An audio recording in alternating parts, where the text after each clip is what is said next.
सर्वेषां स्वस्तिर्भवतु, सर्वेषां स्वस्तिर्भवतु, सर्वेषां शान्तिर्भवतु, सर्वेषां शान्तिर्भवतु, सर्वेषां पूर्णं भवतु, सर्वेषां पूर्णं भवतु, सर्वेषां मङ्गलं भवतु, सर्वेषां मङ्गलं भवतु।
छायांकित किया हुआ बहुभुज।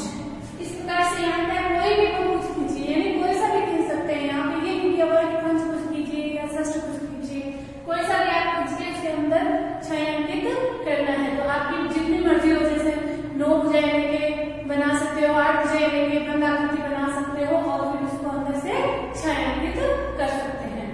अब अपना अगला सवाल है संलग्न आकृति को देखकर निम्न प्रश्नों के उत्तर दीजिए। यहाँ पे देखिए आकृति दी हुई है, इसको देखते हुए हमें उत्तर देने हैं। तो इसमें पहला क्या पूछा गया है, क्या ये है एक वक्र है, तो ये वक्र है, हाँ ये एक आकृति है वक्र, इसको लिखेंगे हाँ।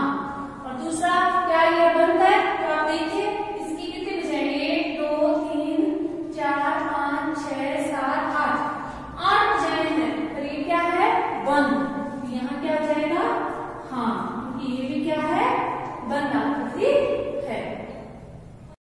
अब हमारा अगला प्रश्न है रफ आकृतियां बनाकर यदि संभव हो तो निम्न को स्पष्ट कीजिए। यहाँ पे कुछ प्रश्न दिए हुए हैं 2-3, उनको हमें आकृतियों द्वारा स्पष्ट करना है कि वो कैसा हो सकता है या नहीं। जैसे एक बंद आकृति जो बहुभुज नहीं है, तो यहाँ पे देखिए बहुभुज की जो परिभाषा वो क्या है, 2 से अधिक रेखाओं से मिलकर जो आकृति बनती है बंद वह बहुभुज कहलाती है। जैसे यहाँ पे मैंने ये बनाया V और फिर मैंने इसके ऊपर कर दिया गोला, ये क्या कर दिया मैंने आइसक्रीम का आकार बना दिया। तो यहाँ पे 2 भुजाएं हैं और अपने जो परिभाषा को क्या कहती है 2 से अधिक भुजाएं होनी चाहिए। तो यहाँ पे ये जो है भुजा नहीं कहलाई जाएगी क्योंकि ये गोले का रूप है, इसलिए क्या है बंद आकृति है, पर ये क्या है बहुभुज नहीं है।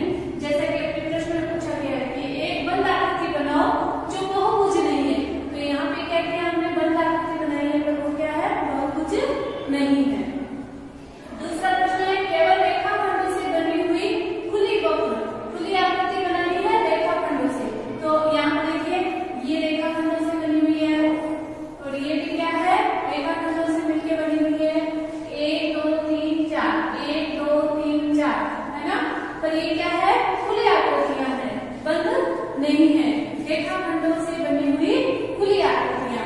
अब आप इसकी जगह ये भी बना सकते हो, ऐसे भी कितना भी लंबा ले सकते हो, ये क्या है खुली आकृतियां हैं। अब देखिए 2 भुजाओं वाला एक बहुभुज, तो अभी हमने बहुभुज की परिभाषा बोली थी 2 से अधिक भुजाएं होनी चाहिए, 2 से अधिक भुजाओं वाली बंद आकृति बहुभुज कहलाती है। तो यहाँ पे 2 भुजाओं वाला बहुभुज है, तो 2 भुजाएं ये हो गई, ऐसे ये तो खुली हो गई, बंद कैसे होगी, तो ये बहुभुज नहीं कहलाएगी। तो यहाँ लिखेंगे यह संभव नहीं है,